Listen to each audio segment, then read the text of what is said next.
Hello दोस्तों, स्वागत है आपका आपके चैनल एग्जाम राही में। आज हम इतिहास का चैप्टर नंबर 7 पढ़ेंगे, जिसका शीर्षक है नए प्रश्न नए विचार। इसमें एक कैरेक्टर के बारे में बताया गया है, अनघा। इसके मन में कुछ प्रश्न हैं और ये कहीं घूमने जा रही है। अनघा निकली सैर पर। अनघा आज पहली बार अपने विद्यालय की ओर से सैर पर जा रही थी। इसके लिए उसने देर रात मुड़े महाराष्ट्र से वाराणसी उत्तर प्रदेश की ट्रेन पकड़ी। स्टेशन पर अनघा को छोड़ने आई उसकी मां ने अध्यापिका से कहा, बच्चों को बुद्ध के बारे में बताने के साथ साथ उन्हें सारनाथ दिखाने भी ले जाइएगा। आपने कभी न कभी सारनाथ का नाम सुना होगा और आपको पता होगा कि सारनाथ बौद्ध धर्म के लिए बहुत ही पवित्र स्थल है। ये चूंकि वहाँ पे घूमने जा रही है तो इसके लिए कहा जा रहा है कि इसको उस स्थान को जरूर दिखाया जाए। आगे इस चैप्टर के बारे में हम डिटेल में पढ़ते हैं। इसमें क्या है, यहाँ पे है बुद्ध की कहानी। यहाँ पे बुद्ध के बारे में बताया जा रहा है, भगवान बुद्ध कौन थे और उनके बारे में इनके यहाँ पे डिटेल दिया जा रहा है। बौद्ध धर्म के संस्थापक सिद्धार्थ थे। और यहाँ पे बता रहा है कि बौद्ध धर्म जो था उसका संस्थापक सिद्धार्थ थे। उन्हें गौतम के नाम से भी जाना जाता है। इसका मतलब हुआ कि सिद्धार्थ का एक और नाम भी था, वो था गौतम। उनका जन्म लगभग 2500 वर्ष पूर्व हुआ था। यह वह समय था जब लोगों के जीवन में तेजी से परिवर्तन हो रहे थे।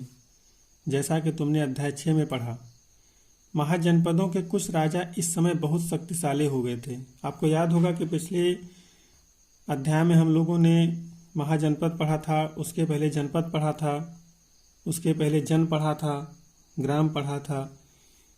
तो उसी महाजनपद जो कि इस वक्त की सबसे बड़ी इकाई हो चुकी है उसके बारे में बात कर रहा है। हजारों सालों के बाद फिर से नगर उभर रहे थे। गांवों के जीवन में भी बदलाव आ रहा था। बहुत से विचारक इन परिवर्तनों को समझने का प्रयास कर रहे थे। वे जीवन के सच्चे अर्थ को भी जानना चाह रहे थे। कहने का मतलब है कि अब समाज में तमाम परिवर्तन हो रहे हैं और उन परिवर्तनों से अब कोई भी वर्ग अछूता नहीं है। गांव हो या शहर हो, यहाँ पे परिवर्तन की लहर है। गांव में भी लोग रह रहे हैं और अब उसके साथ साथ ही एक शहर का भी विकास शुरू हो चुका है।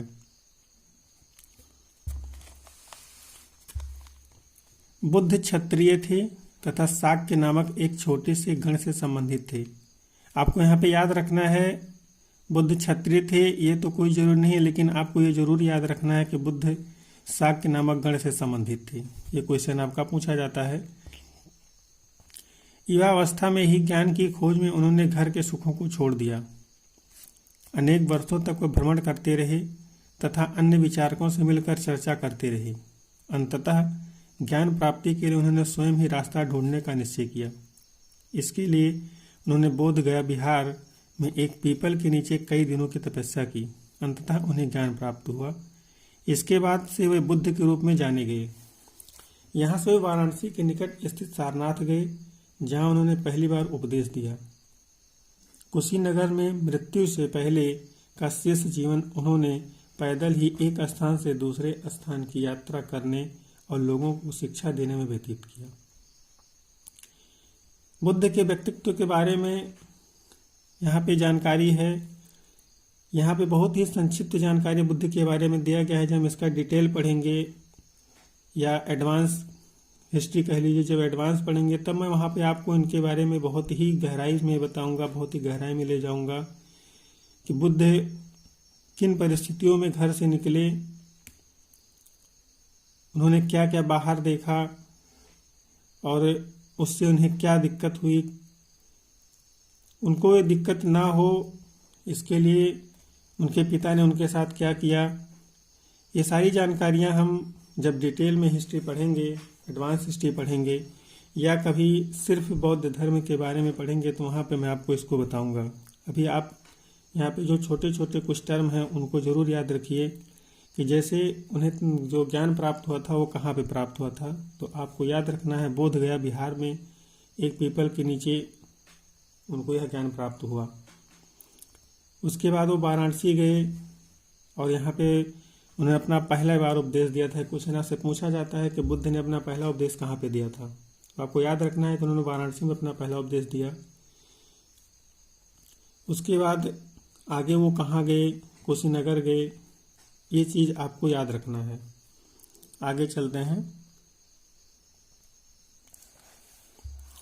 बुद्ध ने शिक्षा दी कि यह जीवन कष्टों और दुखों से भरा हुआ है और ऐसा हमारी इच्छा और लालसाओं के कारण होता है। लालसा जो कभी पूरी नहीं हो सकती है, इसके बारे में ये बात कर रहे हैं कि हमारे जीवन में जो भी दुख हैं उसका सबसे बड़ा कारण ही है कि हमारी जो इच्छाएं हैं वो अनंत हैं। हमें जब थोड़ा सा मिलता है तो हम उससे और ज़्यादा चाहते हैं, जब वो मिलता है तो फिर उससे और ज़्यादा चाहते हैं।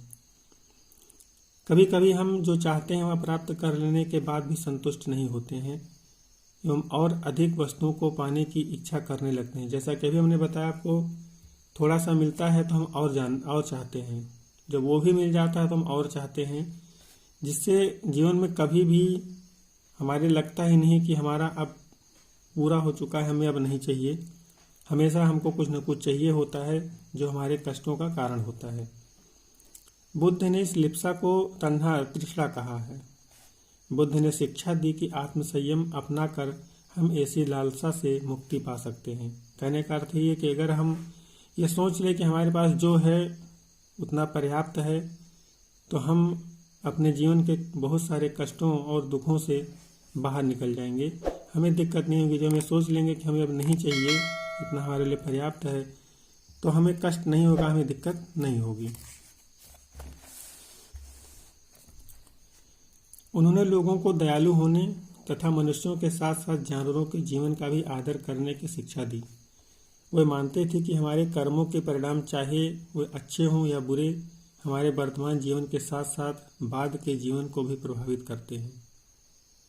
अब यहाँ पे आप देखिए उन्होंने जो शिक्षा दी है उसमें एक पॉइंट निकल रहा है एनसीईआरटी की, यही खूबसूरती है कि वो कह बहुत कुछ देती है लेकिन समझ में बहुत कम लोगों के आता है। यहाँ पे बहुत सिंपल सी लाइन दिख रही है, लेकिन यहाँ पे आप देखिए तो उन्होंने लिखा हुआ है हमारे कर्मों के परिणाम चाहे वह अच्छे हों या बुरे, हमारे वर्तमान जीवन के साथ साथ बाद के जीवन को भी प्रभावित करते हैं। अर्थात हम कह सकते हैं कि जो बुद्ध हैं वो कर्म में विश्वास करते हैं। ये क्वेश्चन पूछा जाता है, क्या बौद्ध धर्म क्या बुद्ध कर्म में विश्वास करते थे या नहीं करते थे? तो आपको कहना होगा कि बुद्ध कर्म में विश्वास करते थे। बुद्ध ने अपनी शिक्षा सामान्य लोगों की प्राकृतिक भाषा में दी, इससे सामान्य लोग भी उनके संदेश को समझ सके। ये आप देखिए, बुद्ध हैं, विचारक हैं, उन्होंने उस भाषा को लोगों के बीच में जाने के लिए चुना जिससे लोग उनको अच्छे से समझ सकें। बहुत सारे धर्म आए लेकिन वो पनप नहीं सकी। उसका कारण यही था कि उनकी जो भाषाएं थीं वो लोगों के समझ में नहीं आती थीं, आमजन उससे प्रभावित नहीं हो पाता था। लेकिन इन्होंने उसी भाषा को चुना जिससे लोग उनको अच्छे से समझ सकें, जिससे बौद्ध धर्म बहुत ही लोकप्रिय हुआ। वेदों की रचना के लिए किस भाषा का प्रयोग हुआ था, अब आपको बताना है। अब इन्होंने बुद्ध की भाषा तो बता दी, बुद्ध के उपदेश की भाषा बता दी। अब ये आपसे पूछ रहा है कि वेद जो रचे गए वो किस भाषा में रचे गए, तो आपको उसको ढूंढना है कि वेद किस भाषा में रचे गए।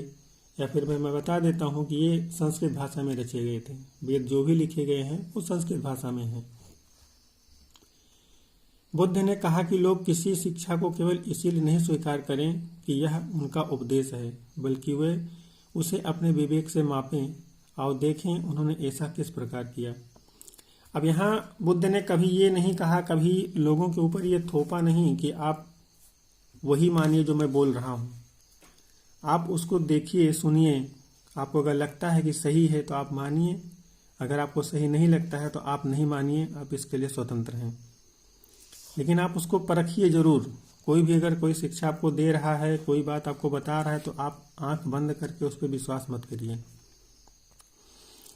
यहाँ पे एक कहानी का वर्णन है जिसके माध्यम से बुद्ध कुछ बताना चाहते हैं, कुछ समझाना चाहते हैं। ये है किसागो तमी की कहानी। आइए देखते हैं इसमें क्या है। यह बुद्ध के विषय में एक प्रसिद्ध कहानी है। एक समय की बात है कि किसागो तमी नामक एक स्त्री का पुत्र मर गया। वह इस बात से इतनी दुखी हुई कि अपने बच्चे को गोद में लिए नगर की सड़कों पर घूम घूम कर लोगों से प्रार्थना करने लगी कि कोई उसके पुत्र को जीवित कर दे। एक भला व्यक्ति उसे बुद्ध के पास ले गया। बुद्ध ने कहा, मुझे एक मुट्ठी सरसों के बीज लाकर दो, मैं तुम्हारे पुत्र को जीवित कर दूंगा। किसागोतमी बहुत प्रसन्न हुई, पर जैसे ही वह बीज लाने के लिए जाने लगी तो बुद्ध ने उसे रोका और कहा, ये बीज एक ऐसे घर से मांग कर लाओ जहाँ किसी की मृत्यु ना हुई हो। किसागोतमी एक दरवाजे से दूसरे दरवाजे गई, लेकिन वह जहाँ भी गई उसने पाया कि हर घर में किसी न किसी के माता पिता, बहन भाई, पत्नी पति, बच्चे, चाचा चाची, दादा या दादी की मृत्यु हुई थी। अब देखिए, बुद्ध उसको अगर सीधे से कह देते कि अब ये जीवित नहीं हो सकता है तो शायद वो ना समझ पाती। ऐसा नहीं था कि उसने कभी मृत्यु को अपने आसपास नहीं देखा रहा होगा, लेकिन फिर भी जब उसका पुत्र मरता है तो वो पागल सी हो जाती है और उसको लगता है कि इसको जीवित किया जा सकता है और वो लोगों के पास जाती है, लेकिन ऐसा नहीं हो पाता। बुद्ध उसको इतने सरल भाषा में समझा देते हैं। आप इसी खूबसूरती से अंदाज़ा लगा सकते हैं कि बुद्ध धर्म प्रचलित क्यों हुआ, बुद्ध लोगों के बीच क्यों अपनी पैठ बनाने में कामयाब रहे। आगे चलते हैं। उपनिषद। उपनिषद क्या होते हैं, इसके बारे में थोड़ी सी जानकारी यहाँ पे दी जा रही है। जिस समय बुद्ध उपदेश दे रहे थे उसी समय या उससे भी थोड़ा पहले दूसरे अन्य चिंतक भी कठिन प्रश्नों का उत्तर ढूंढने का प्रयास कर रहे थे। ऐसा नहीं था कि जिस समय बुद्ध आए उसमें और कोई चिंतक नहीं थे, बहुत सारे चिंतक और भी थे। उनमें से कुछ मृत्यु के बाद के जीवन के बारे में जानना चाहते थे, जबकि अन्य यज्ञों की उपयोगिता के बारे में जानने को उत्सुक थे। उस समय या प्राय कह सकते हैं कि जब से मानव सभ्यता आरंभ हुई उसके कुछ समय के बाद से ही लोगों ने समाज में चल रहे विचारों को, समाज में चल रहे जितने भी यज्ञ हों या और भी तमाम चीज़ें हों, उनको जानने के बारे में प्रयास करना शुरू कर चुके थे। वो जानना चाहते थे ऐसा क्यों होता है, किस लिए होता है। बुद्ध भी यही कर रहे थे, वो भी जानना चाहते थे। इनमें से अधिकांश चिंतकों का यह मानना था कि इस विश्व में कुछ तो ऐसा है जो अस्थायी है और जो मृत्यु के बाद भी बचा रहता है। उन्होंने इसका वर्णन आत्मा तथा ब्रह्म अथवा सार्वभौम आत्मा के रूप में किया। वे मानते थे कि अंततः आत्मा तथा ब्रह्म एक ही है।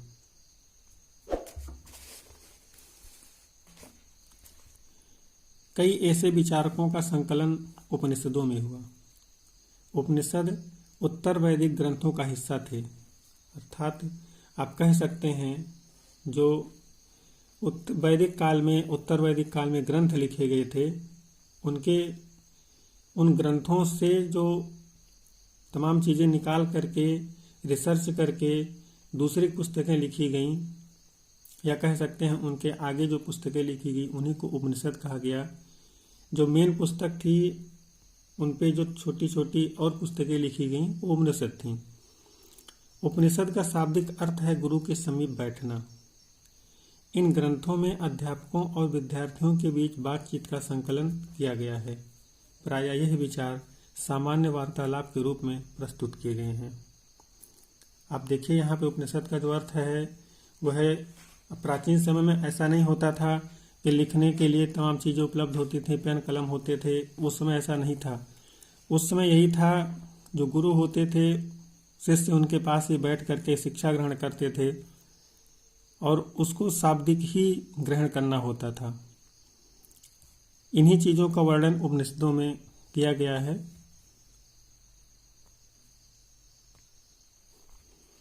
इन चर्चाओं में भाग लेने वाले अधिकांशतः पुरुष तथा राजा होते थे। कभी कभी गार्गी जैसे स्त्री विचारकों का भी उल्लेख मिलता है।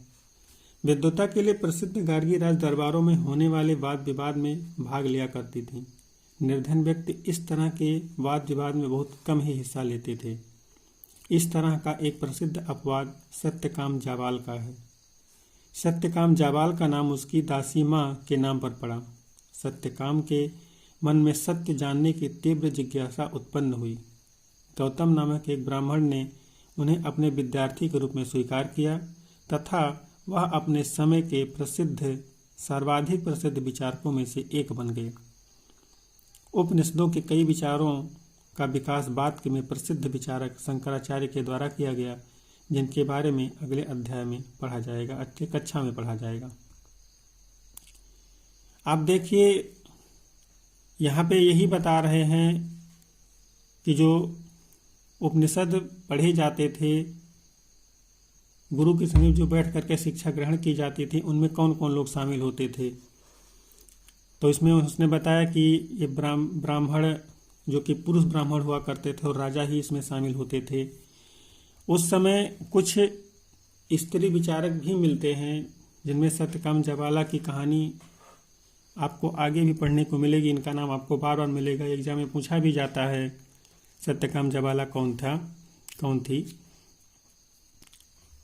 तो इससे आप ये अंदाज़ा लगा सकते हैं कि उस समय जो व्यवस्था था समाज का, उसमें पुरुषों का वर्चस्व था। लेकिन कुछ कुछ स्त्रियां भी, ऐसा नहीं था कि स्त्रियों की स्थिति इस समय बिल्कुल ही गिर चुकी थी। आप देखेंगे कि सभ्यता के आरंभ से स्त्रियों की स्थिति अच्छी रहती है, लेकिन धीरे धीरे इसमें गिरावट आना शुरू होता है। जैसे जैसे समाज में तमाम रूढ़ियाँ आती हैं, समाज के कई वर्ग अपने आप को अलग मानना शुरू करते हैं, तो उसमें स्त्रियों की जो स्थिति है वो गिरना शुरू हो जाती है। तो इसमें आपको जो याद रखना है वही याद रखना है कि उपनिषद का अर्थ क्या है, सत्यकाम जाबाला का नाम क्यों प्रसिद्ध है। तो आप उसको जानिए कि उस समय जो बुद्ध का समय था, उस समय ये एक कह सकते हैं कि स्त्री विद्वान हुआ करती थी। आगे इसको चलते हैं। यहाँ पे एक कहानी का वर्णन किया गया है, इसको पढ़ते हैं। एक बुद्धिमान भिखारी। यह वार्तालाप छांदोग्य उपनिषद नामक प्रसिद्ध उपनिषद की एक कहानी पर आधारित है। शौनक व अभिप्रतारिण नामक दो ऋषि सार्वभौम आत्मा की उपासना करते थे।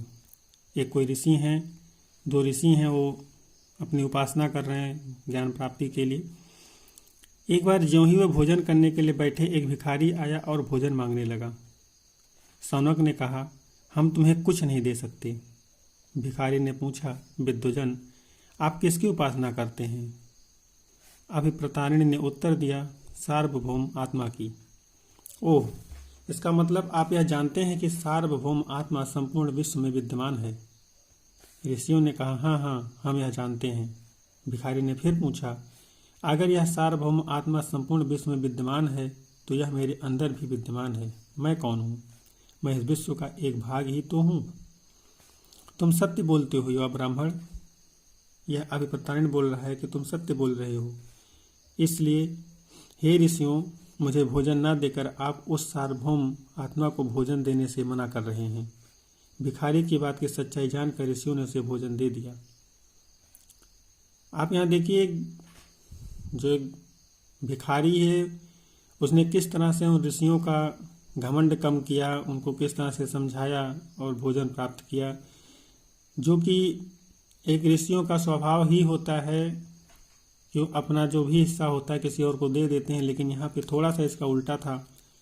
लेकिन इस भिखारी ने उनको यह भी इतने अच्छे तरीके से समझा दिया। इस कहानी से आप ये सीख सकते हैं कि इस दुनिया में, इस संसार में जो भी व्यक्ति है, हर किसी के पास कुछ न कुछ है। वो ज्ञान हो सकता है, धन हो सकता है, एक्सपीरियंस हो सकता है। निर्भर आप पे करता है कि आप किससे क्या लेते हैं। इसलिए किसी को कभी कम नहीं समझना चाहिए। व्याकरणविद पाणिनि, आपको यहाँ पे पढ़नी के बारे में थोड़ा सा बताया जा रहा है। आपको पढ़नी के को हमें एकदम याद ही रखना है। पढ़नी के बारे में जो भी जानकारी यहाँ पे है उसको आपको याद ही रखना है। इस युग में कुछ अन्य विद्वान भी खोज कर रहे थे। उन्हीं प्रसिद्ध विद्वानों में एक पाणिनि ने संस्कृत भाषा के व्याकरण की रचना की। उन्होंने स्वयं तथा व्यंजनों को एक विशेष क्रम में रखकर उसके आधार पर सूत्रों की रचना की। ये सूत्र बीजगणित के सूत्रों से काफ़ी मिलते जुलते हैं। इसका प्रयोग कर उन्होंने संस्कृत भाषा के प्रयोगों के नियम लघु सूत्रों के रूप में लिखे। पाणिनि ने जो पुस्तक लिखी है, जिस पुस्तक की चर्चा कर रहा है, उसका नाम है अष्टाध्यायी। अष्टाध्यायी पुस्तक के आपके एग्जाम में पूछा जाता है कि अष्टाध्यायी पुस्तक की रचना किसने किया था, या अष्टाध्यायी पुस्तक के रचनाकार कौन थे, पाणिनि ने किस पुस्तक की रचना की थी और ये किस भाषा में है। तो आपको इसको याद रखना है कि संस्कृत भाषा में है और इसका नाम जो है वो अष्टाध्यायी है। बौद्ध धर्म के बारे में संक्षिप्त जानकारी के बाद अब हम जैन धर्म के बारे में थोड़ी सी जानकारी लेंगे। इसी युग में अर्थात लगभग 2500 वर्ष पूर्व जैन धर्म के सर्वाधिक महत्वपूर्ण विचारक वर्धमान महावीर ने भी अपने विचारों का प्रसार किया। वह वज्र संघ के लिच्छवी कुल के एक क्षत्रिय राजकुमार थे। इस संघ के विषय में तुमने अध्याय 6 में पढ़ा है। आपको यहाँ पे याद रखना है कि महावीर जो थे वो किस कुल के थे। ये क्वेश्चन आपके एग्जाम में पूछा जाता है कि किस कुल के थे, आपको इसको याद रखना है। इस संघ के विषय में तुमने अध्याय 6 में पढ़ा है। 30 वर्ष की आयु में उन्होंने घर छोड़ दिया और जंगल में रहने लगे। अगर आपको याद हो तो सिद्धार्थ ने भी इसी उम्र में लगभग घर छोड़ा था और ये भी लगभग इसी उम्र में घर छोड़ रहे हैं। 12 वर्ष तक उन्होंने कठिन व एकाकी जीवन व्यतीत किया। इसके बाद उन्हें ज्ञान प्राप्त हुआ। जो 12 वर्ष है ये भी आपको याद रखना है। महावीर स्वामी को कितने वर्षों के बाद ज्ञान का प्राप्त हुआ था, ये आपसे पूछा जाएगा। उनकी शिक्षा सरल थी। सत्य जानने की इच्छा रखने वाले प्रत्येक स्त्री व पुरुष को अपना घर छोड़ देना चाहिए। ये महावीर स्वामी बोल रहे हैं। उनकी शिक्षा है ये कि जो सत्य को जानना चाहता है, इस संसार को जानना चाहता है, उसको अपना घर छोड़ देना चाहिए। उन्हें अहिंसा के नियमों का कड़ाई से पालन करना चाहिए, अर्थात किसी भी जीव को ना तो कष्ट देना चाहिए और ना ही उनकी हत्या करनी चाहिए। अब यहाँ पे आप को ध्यान देना चाहिए कि एनसीईआरटी इम्पोर्टेंस क्या है। हिंसा में विश्वास करते थे या अहिंसा में विश्वास करते थे, उनका उपदेश क्या था। तो आपको याद रखना है कि अहिंसा में विश्वास करते थे, हिंसा में नहीं विश्वास करते थे। और उनकी शिक्षा थी कि आप एक कीड़े को भी मत मारिए। महावीर स्वामी का कहना था सभी जीव जीना चाहते हैं, सभी के लिए जीवन प्रिय है। महावीर ने अपनी शिक्षा प्रकृति में दी। अभी आपने पीछे भी देखा था, महावीर स्वामी के पहले सिद्धार्थ यानी गौतम बुद्ध ने भी अपनी जो शिक्षा दी थी वो प्रकृत भाषा में ही दी थी। महावीर स्वामी ने भी अपनी शिक्षा देने की जो भाषा चुनी प्रकृति थी। इसका कारण आपने पहले भी देखा था कि यह शिक्षा प्रकृत भाषा ऐसी थी जो जन सामान्य के बीच में अच्छी प्रचलित थी और यह भाषा लोगों को अच्छे से समझ में आती थी। इससे इन्हें अपनी जो भी शिक्षाएं थी अपने धर्म के प्रचार में बहुत ही सहायता मिली। यही कारण है कि साधारण जन भी उनके साथ उनके अनुयायियों की शिक्षाओं को समझ सके। देश के अलग अलग हिस्सों में प्रकृति के अलग अलग रूप प्रचलित हैं। प्रचलन क्षेत्र के आधार पर ही उनके अलग अलग नाम थे। जैसे मगधी में जो बोली जाने वाली प्रकृति मगधी कहलाती है।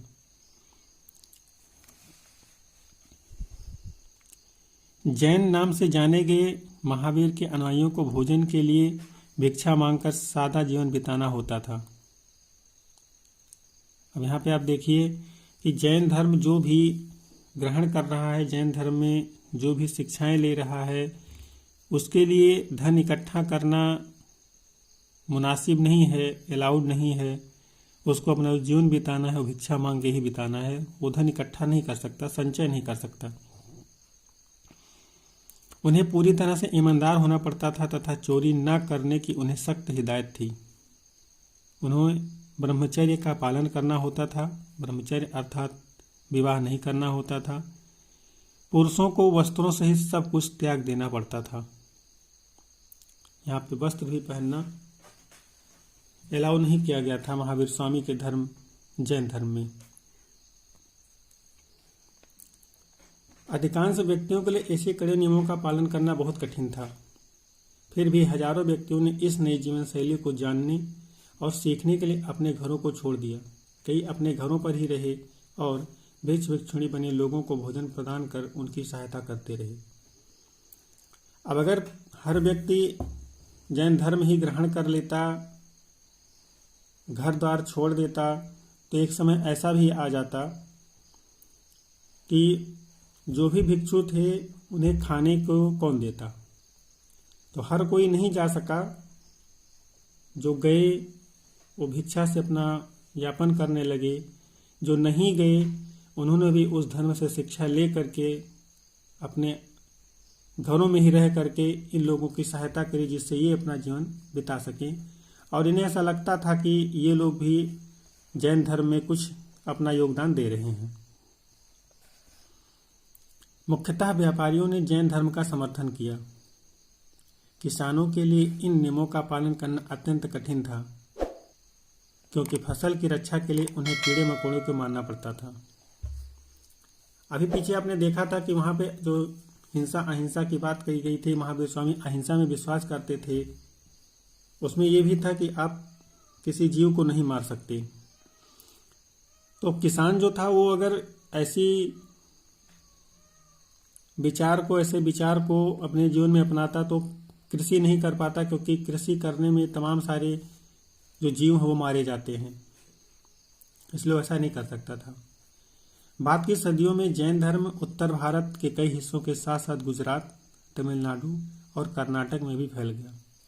अभी इसका विस्तार हुआ, धीरे धीरे विस्तार होता रहा, अलग अलग क्षेत्रों में ये फैला। महावीर तथा उनके अनुयायियों की शिक्षाएं कई शताब्दियों तक मौखिक रूप में ही रहीं। महावीर स्वामी जब इनका उद्भव हुआ तो उस समय आज की तरह लिखने पढ़ने के इतने संसाधन नहीं थे ही नहीं। तो इनकी जो शिक्षाएं थीं इन्होंने अपने शिष्य को दिया, शिष्य ने अगले शिष्य को दिया, जनमानस को दिया।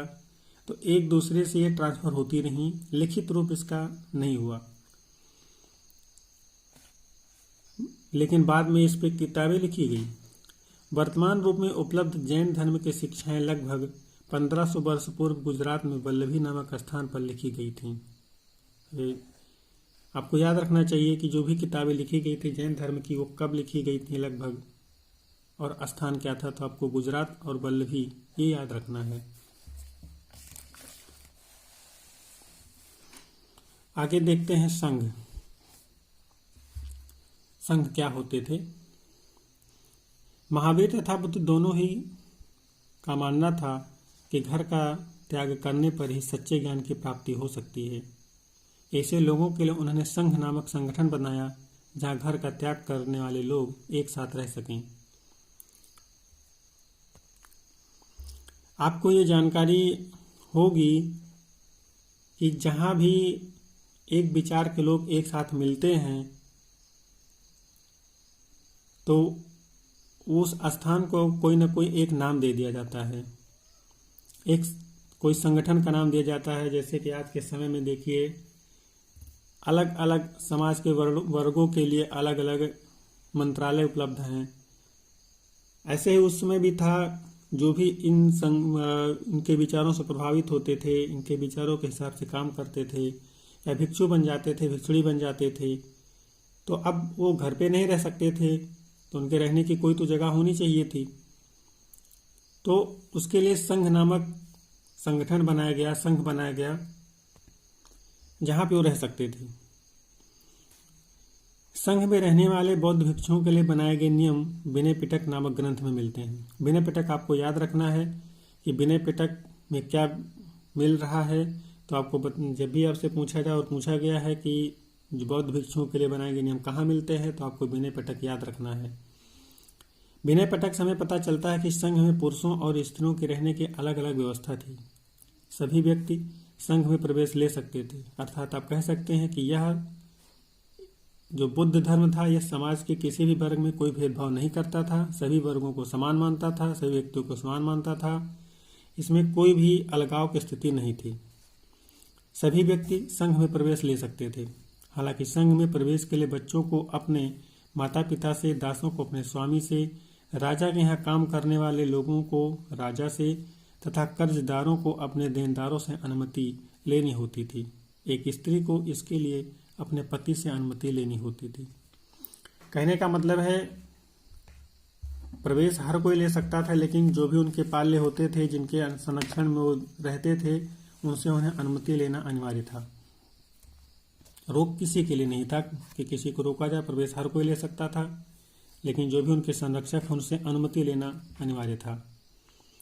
संघ में प्रवेश लेने वाले स्त्री पुरुष बहुत सादा जीवन जीते थे। वे अपना अधिकांश समय ध्यान करने में बिताते थे और दिन के एक निश्चित समय में वे शहरों तथा गांवों में जाकर भिक्षा मांगते थे। जैसा कि आपने पीछे देखा था कि इन्हें भिक्षा द्वारा ही अपना जीवन यापन करना होता था। तो ये दिन में अपना जो समय था बिताते थे, ध्यान करते थे और बाद में कुछ समय निर्धारित होता रहा होगा, निर्धारित था कि उसमें जा करके इन्हें अपने जीवन यापन के लिए भिक्षा मांगना होता था। यही कारण है कि उन्हें भिक्षु तथा भिक्षुणी भिखारी के लिए प्राकृत शब्द कहा गया। मतलब भिखारी के लिए भिक्षु जो शब्द यूज किया गया वो प्राकृत भाषा का शब्द है। वे आम लोगों को शिक्षा देते थे और साथ ही एक दूसरे की सहायता भी करते थे। हर धर्म सिखाता है कि आप एक दूसरे की हेल्प करिए, ये भी करते थे। किसी तरह के आपसी लड़ाई का निपटारा करने के लिए प्रायः बैठकें भी किया करते थे। आज के समय में प्रचलित है, जब कोई विवाद होता है तो लोग आपस में बैठते हैं। जो गांव के बुजुर्ग होते हैं, समाज के बुजुर्ग होते हैं, बड़े होते हैं, वो एक साथ बैठते हैं और उसका निपटारा करते हैं और लोगों को उसको मानना भी होता है। संघ में प्रवेश लेने वालों में ब्राह्मण, क्षत्रिय, व्यापारी, मजदूर, नाई, गणिकाएं तथा दास शामिल थे। अब आप इसमें देख रहे हैं बताया संघ में कौन कौन लोग शामिल होते थे या कौन लोग जाते थे। तो इसमें आप देखेंगे कि जितने भी नाम बता रहा है, इससे ऐसा प्रतीत होता है, पीछे भी आपने देखा सभी के लिए अलाउड था, कि किसी के लिए कोई रोक नहीं था। इनमें से कई लोगों ने बुद्ध की शिक्षाओं के विषय में लिखा था, कुछ लोगों ने संघ में अपने जीवन के विषय में सुंदर कविताओं की रचना की। अब जो लोग किसी धर्म से जुड़ते हैं, किसी विचार से जुड़ते हैं, तो उसमें से तमाम ऐसे विचारक चिंतक होते हैं, तमाम व्यक्तित्व ऐसे होते हैं कि वो उनको किसी किताब के रूप में लिखते हैं, उनको इकट्ठा करते हैं। यहाँ भी ऐसे ही था कि जो भी संघों में होते थे उन्होंने बहुत सारी कविताओं की रचना की, बुद्ध के शिक्षाओं के विषय में लिखना शुरू किया। पिछले अध्याय में वर्णित संघ और इस अध्याय में वर्णित संघ के बीच दो भिन्नता बताओ, क्या इनमें कोई समानताएं दिखती हैं? अब यहाँ से आपसे कुछ क्वेश्चन पूछा, आपको इसको ढूंढना है। आपने पिछला अध्याय पढ़ा है, अगर नहीं पढ़ा है तो पिछला अध्याय जाके पढ़िए, और इस अध्याय को आप पढ़ रहे हैं तो इन दोनों में ये संघ में कुछ अंतर पूछ रहा है या समानता पूछ रहा है, आप इसको ढूंढना चाहिए आपको। आइए बिहार के बारे में पढ़ते हैं। जैन तथा बौद्ध भिक्षु पूरे एक साल एक स्थान से दूसरे स्थान घूमते हुए उपदेश दिया करते थे। केवल वर्षा ऋतु में जब यात्रा करना कठिन हो जाता था तो वे एक स्थान पर ही निवास करते थे। ऐसे समय में वे अपने अनुयायियों द्वारा उद्यानों में बनवाए गए अस्थायी निवासों में अथवा पहाड़ी क्षेत्रों की प्राकृतिक गुफाओं में रहते थे। आप यहाँ पे देखिए, जो बिहार हैं वो बौद्ध भिक्षु या जैन भिक्षु के द्वारा अपने आप नहीं बनवाए जाते थे, वो लोगों के द्वारा बनवाए जाते थे। अब ये उपदेश देते हुए ऐसा नहीं था कि आज निकलते थे, शाम को उपदेश देके वहीं पे वापस आ जाते थे। उपदेश आज निकले, किसी एरिया में गए, वहाँ उपदेश दिए, रात्रि निवास किया, फिर आगे निकल गए। ऐसा करते करते वो काफ़ी दूर निकल जाते थे। तो रोज़ तो वापस नहीं आया जा सकता था। तो और उसी के बाद उसी बीच में वर्षा ऋतु आती थी, तो उस समय भी आज के समय की तरह इतने संसाधन नहीं हुआ करते थे, इतने वाहन नहीं हुआ करते थे, या इतनी अच्छी सड़कें नहीं हुआ करती थी। तो वो वर्षा ऋतु में यात्रा नहीं कर सकते थे, तो एक जगह निवास करते थे और उसी को बिहार कहा जाता था।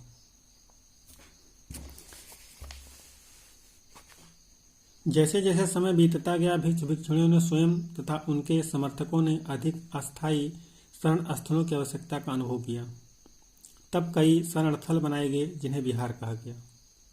आरंभिक बिहार लकड़ी के बनाए गए तथा बाद में इसके निर्माण में ईंटों का प्रयोग होने लगा।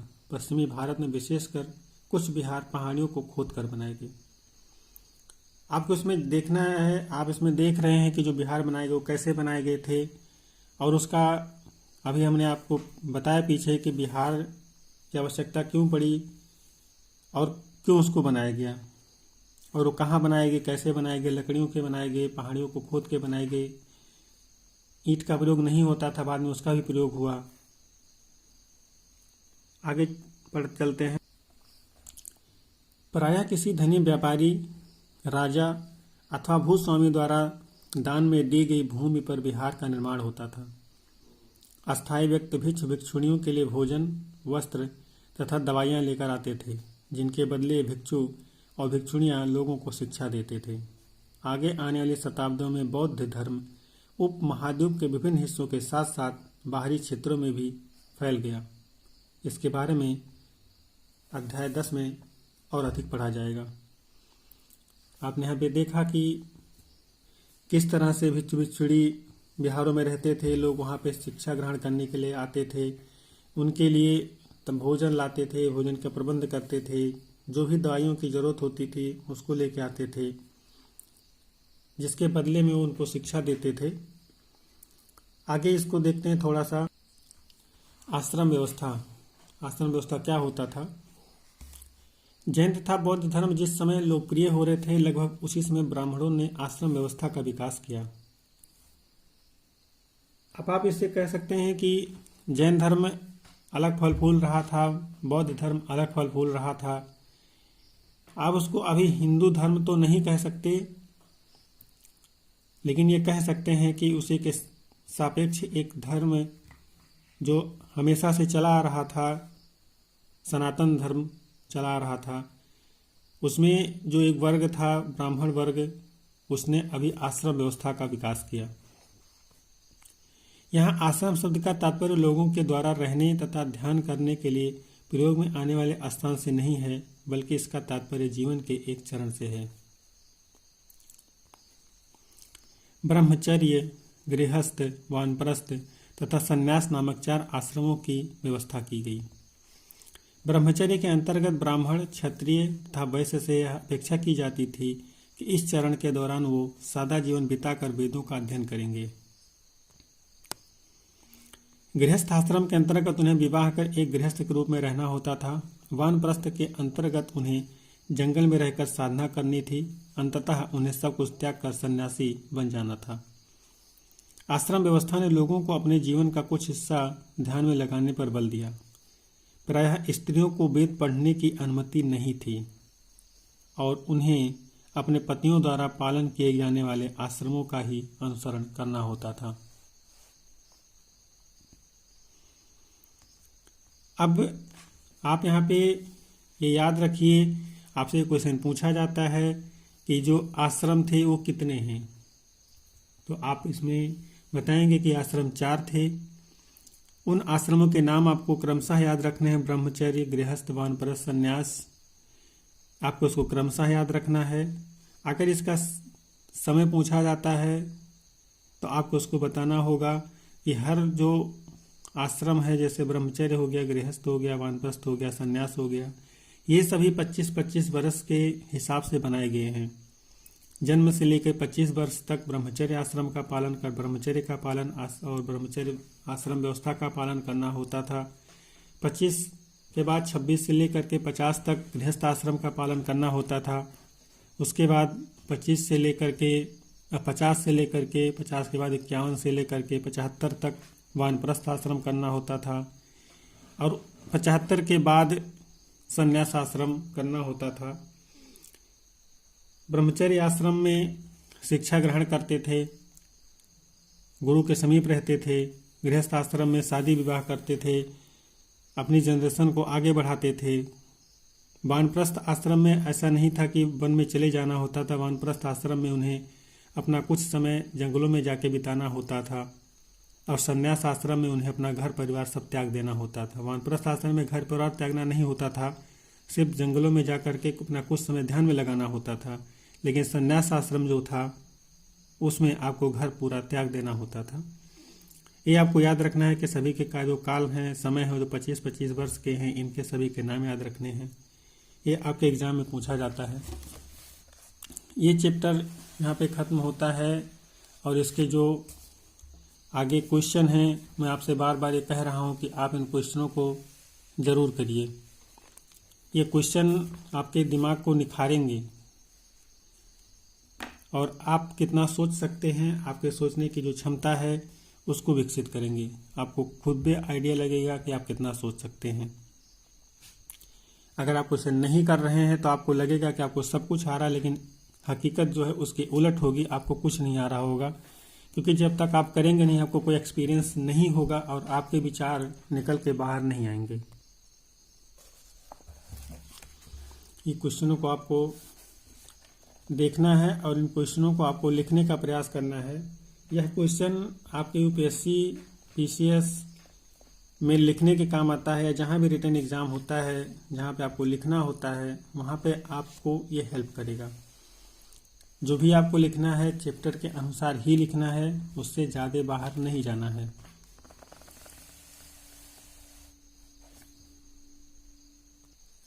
इसके साथ ही आज का चैप्टर नंबर 7 यहाँ पे समाप्त होता है। अगले क्लास में हम अध्याय 8 पढ़ेंगे। अगर आपको ये क्लास अच्छी लगती है, आपको ये क्लास हेल्पफुल लगता है, तो आप इसको लाइक करिए, शेयर करिए और चैनल को सब्सक्राइब करिए। मैं आपको ये हर बार बता रहा हूँ कि हम एनसीईआरटी को सिर्फ पढ़ रहे हैं, इसके बहुत डिटेल में नहीं जा रहे हैं। अगर हम डिटेल में जाएंगे तो एनसीईआरटी पढ़ने का हमारा कोई मतलब नहीं रह जाएगा। हमारा जो बेस है वो बेस मजबूत नहीं हो पाएगा। हम तुरंत के तुरंत जब एक्सप्लेनेशन में चले जाएंगे, जो जानकारी इसमें नहीं दी गई हैं उन जानकारियों के बारे में भी जानना शुरू करेंगे, उनको भी जानना चाहेंगे, तो ये हमारा लंबा होता जाएगा और हम फिर अपने रास्ते से भटक जाएंगे। मैं आपको बार बार कह रहा हूँ कि अभी सिर्फ हम एनसीईआरटी को पढ़ेंगे। एनसीईआरटी में क्या क्या चीज़ें दी गई हैं आपको पता होना चाहिए। उसके बाद हम इसके एडवांस में जाएंगे और एडवांस को पढ़ेंगे। इसी के साथ यहाँ पे इसको ख़त्म करते हैं। जय हिंद।